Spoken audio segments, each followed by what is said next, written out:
I venture to predict that a method will be found for liberating fusion energy in a controlled manner within the next 2 decades. When that happens, the energy problems of the world will truly have been solved forever. Who you just heard is Homi Bhabha, the man who is widely regarded as the father of India's nuclear program. Here, he was speaking at the 1955 Geneva International Conference on the Peaceful Uses of Atomic Energy. The UN sponsored conference, which was presided over by Bhabha himself, was attended by many countries. The United States, the Soviet Union, Great Britain, India, they all took part. The purpose was to discuss civilian uses and developments in nuclear energy and the engineering related to it. Now, this happened during the Cold War, a time when each country was guarding their nuclear plans with great secrecy. And it was pretty much a landmark event because you see, countries had, however momentarily, eased up their intellectual borders for the first time in a while and at scale because they were exchanging huge amounts of unclassified information. Fast forward to 2025 and 2026, and a whole new era of India's nuclear program is unfolding. In December last year, the Lok Sabha passed the Shanti or Sustainable Harnessing and Advancement of Nuclear Energy for Transforming India Bill. What it did was open up the nuclear sector for private players after having been exclusively operated and controlled by the government since its inception. Last month, Adani Power, India's largest private thermal power producer, said that it would phase out coal from its portfolio and replace it with 30 gigawatts of nuclear capacity over the next few years. The plan is 18 gigawatts across 8 states to start with through a wholly owned subsidiary called Adani Atomic Energy Limited. But before Adani, there were actually two other companies that entered India's nuclear energy scene. One came with a thorium fuel that was specifically designed for Indian reactors. Another came with a plan to set up 200 small reactors across India. They're both set to revolutionize the nuclear sector here. But the thing is, neither is from India. They're both American. And that stands out, especially the company that unveiled the thorium fuel. It's called CCTE or Clean Core Thorium Energy. Because you see, India has known for a while that it has a far richer thorium reserve than uranium, which is the element that's probably the most recognizable for you when you think nuclear. In fact, India is believed to have the largest thorium deposit in the world at about 25%. And interestingly, about 70 years ago, when Homi Bhabha was first working on India's nuclear plan, he developed a 3-stage one specifically designed for thorium, so that India could achieve energy independence eventually. Ever since, for decades, India has been researching and experimenting with thorium. And here's where it gets even more interesting. The fuel that CCTE developed wasn't even exactly news to Indian researchers. Nearly 30 years ago, in 1996, India had tested thorium-based fuel in an experimental mini reactor. It had successfully bred uranium-233 from thorium to run the Kamini, a research reactor at Kalpakkam in Tamil Nadu. It completed the entire cycle from fabrication to reprocessing. But what never ended up following was reproduction at scale, a version that could be commercially deployed. So, how did an American startup that's only about 8 years old manage to overtake India in a race the country began 70 years ago? Welcome to Daybreak, a business podcast from the Can. I'm your host, Srishar Varghese, and every day of the week, my co-host Snigdha Sharma and I will bring you one news story that is worth understanding and worth your time. Today is Wednesday, the 25th of March.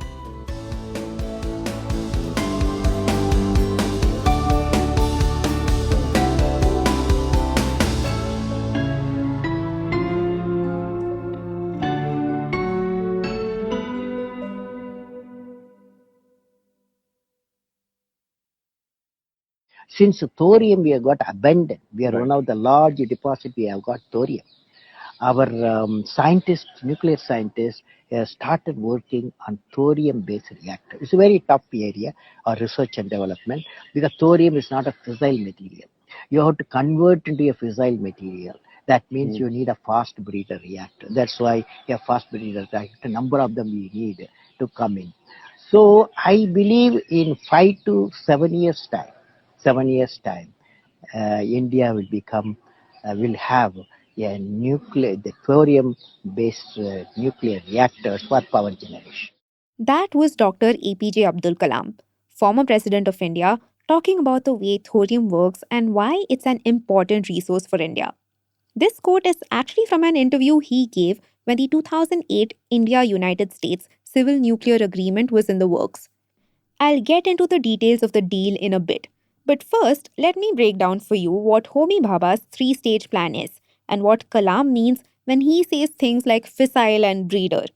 Like I mentioned earlier, Homi Bhabha designed India's long-term nuclear plan to work in a way that suits the country best. Here's how he puts the idea behind the plan in his own words.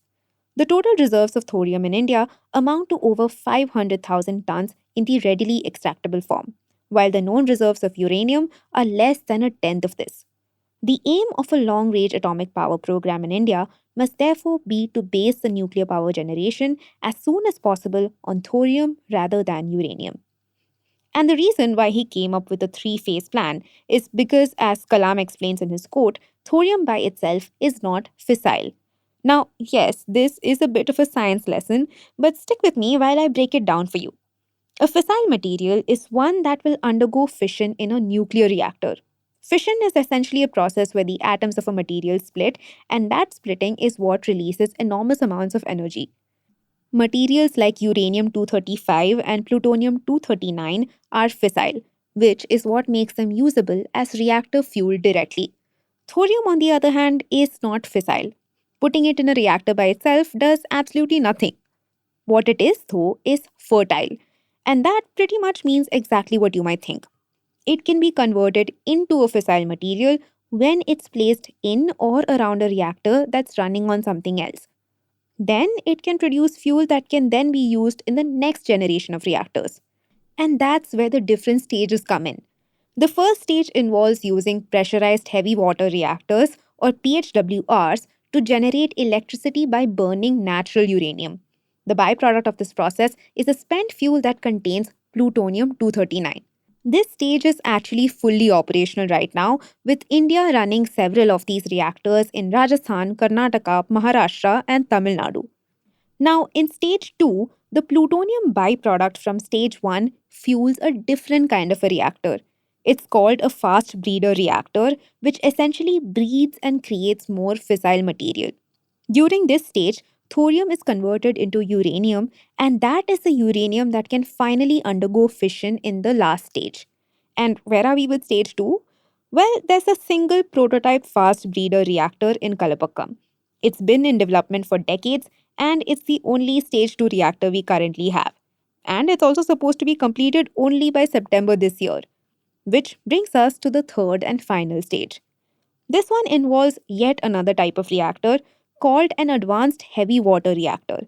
These are designed to run mainly on thorium, and once the process has begun, these reactors are designed to be self sustaining, which means the thorium in this reactor can basically just keep breeding more and more uranium. But here's the thing, we are still a long, long way off from stage 3. India has been leading the research on thorium based nuclear power globally, and the kind of reactor that Stage 3 needs has no precedent anywhere in the world. Mainly because all of this is a complex and expensive process, and to get to Stage 3, you require a fully operational Stage 2 that has been running for years and which has created the amount of uranium necessary to kickstart Stage 3. So, while other countries found using uranium and plutonium easier and cheaper, thorium dropped as a priority for them. But India doesn't have that same option. Like I mentioned earlier, the uranium reserves we have are minuscule, and we just can't keep importing it forever. For a long term solution, thorium is the only option that makes sense. Because the Indian nuclear establishment has estimated that the country could produce 500 gigawatts of electricity for at least 4 centuries. And that's just by using the country's easily extractable thorium reserves. Even then, the urgency has faded over time. The Stage 3 reactor has existed as a concept for 30 years. Still, even after the design was confirmed, no site for construction has been chosen, No licenses have been issued, and no ground has been broken. The NPCIL, or Nuclear Power Corporation of India Limited, had said that construction on the AHWR would start in 2014 with expected operation in 2019. So, why has a plan that was set in motion decades ago been stalling for so long? More on this in the next segment.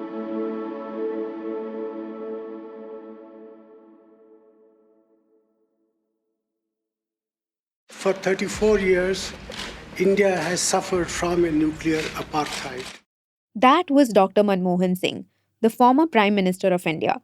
He's talking about what prompted his decision to initiate the 2008 deal with the US I mentioned earlier.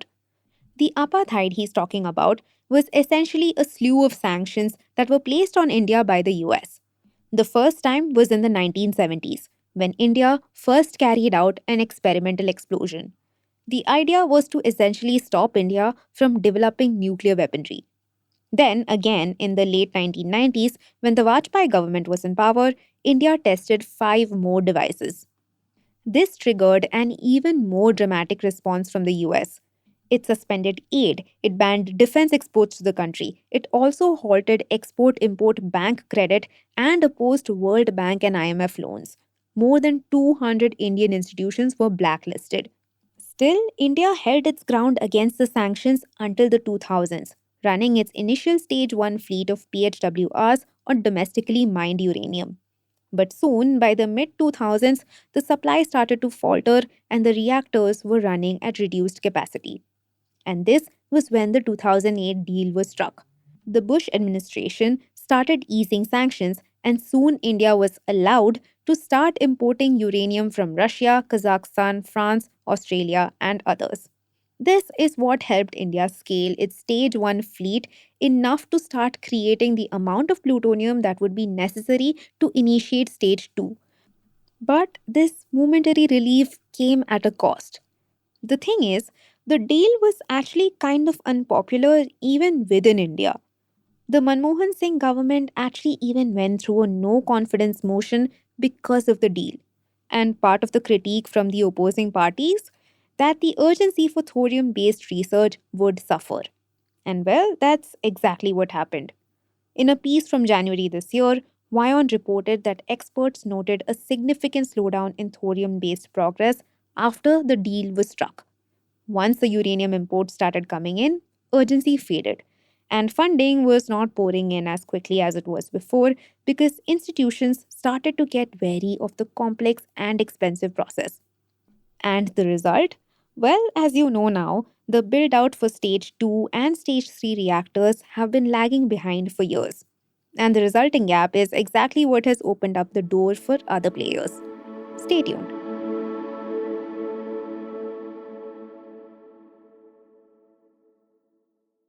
In 2025, a little known 8-year-old startup unveiled the world's first commercially deployable thorium fuel. The fuel was specifically made for Indian PHWRs. The company that made it was American. The company's name, as I mentioned before, is Clean Core Thorium Energy, or CCTE, founded by Mehul Shah. The fuel it released is called ANIL, or Advanced Nuclear Energy for Enriched Life. And fun fact, it's actually named after Dr. Anil Kakodkar, who is the former chairman of India's Atomic Energy Commission. Another fun fact, Kakodkar was actually the youngest director of BARC, or Bhabha Atomic Center, since Homi Bhabha himself. So, why did an American company name its product after an Indian scientist? Now, here's where things get interesting. Dr. Kakodkar is actually on the board of advisors at CCTE. And before that, he was pretty much the guy who led the expansion of India's PHWR fleet. The thing is, Anil as a product is not a disruptive one by concept. BARC and DAE, or the Department of Atomic Energy, have been experimenting with thorium for a long time. And like I told you earlier, they have even successfully proven the thorium fuel cycle at a small experimental reactor named Kamini in Kalpakkam. That was back in 1996, exactly 30 years ago. Despite the institutional lag and slowdown in urgency, these are still important goals that India had already hit. The only thing left for India to do was to deploy these solutions at commercial scale. But a startup less than a decade old beat India to it. And Dr. Kakodkar's post retirement shift to a foreign company goes to show exactly what institutional failure does to intellectual drive. When the system slows down, can you really leave behind your life's work? Kakodkar is still passionately advocating for India to double down on its thorium plans. In fact, he was recently reported as saying that India abandoning its thorium future could be suicidal for the country. Now, to backtrack a bit, what does Anil promise to do in India exactly? CCTE claims that when used in existing stage 1 reactors, the thorium in Anil turns to uranium that can be used in stage 3 reactors directly. That could actually mean skipping the decades it would take to have stage 2 running entirely. To test this out, CCTE has announced a strategic partnership with the NTPC, or the National Thermal Power Corporation, which is essentially an India owned energy conglomerate. With this partnership, they intend to explore the development and deployment of anil fuel for PHWRs. Though, of course, this is still dependent on the approval of the respective governments and the national laws, which means nothing is final yet. We're still at an exploration stage, and that seems like it's for the best because anil is far from a magical fix for India's thorium future because it comes with challenges of its own. The first challenge is a supply chain vulnerability. Anil uses a uranium component called HALEU that India would have to import from Russia, China, or the US. The second challenge pretty much undermines what CCTE promised Anil would do. Because a peer reviewed study found that the uranium derived from using anil isn't clean enough to be used in stage 3 reactors, which means that would actually slow down the stage 3 process instead of helping it. Now, that does sound bad, but remember that this is still a study that hasn't been exactly proven right yet. And even if it is, that doesn't mean that anil has nothing to offer. Using it could actually still mean higher fuel efficiency, far less spent fuel volume, lower refueling frequency, and even lower running costs. And again, if the study is correct, it seems like anil is less a way to advance India's future and more a way to improve the present. And while it does that, what it is also doing is replacing India's dependence on the natural uranium imports we signed the 2008 deal for with HALEU imports. And we saw what happens when present needs are prioritized over an independent future. Even if anil is not the answer to India's thorium future yet, does it risk having the same impact? See, nearly 20 years ago, access to cheaper uranium was worth risking an entire government for. And that same access is what helped us finish stage 1. And finishing stage 1 was supposed to help us get to stage 2 with everything we already had: the ambition, the foresight, the science, the concepts, and the talent. We have had all the ingredients we need for a thorium future and more. The thing is, the 2008 deal was about survival. We needed that uranium. But today, the deals happening look like they're more about convenience. So, with Anil in the picture, the question is this: could India be sacrificing 4 centuries of energy independence to sign up for convenience today?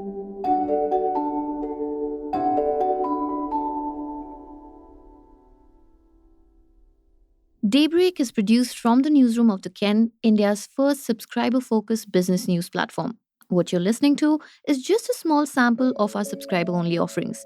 A full subscription offers daily long form feature stories, newsletters, and a whole bunch of premium podcasts. To subscribe, head to theken.com and click on the red subscribe button on the top of the Ken website. Today's episode was hosted and produced by my colleague Rachel Varghese and edited by Rajiv Sien.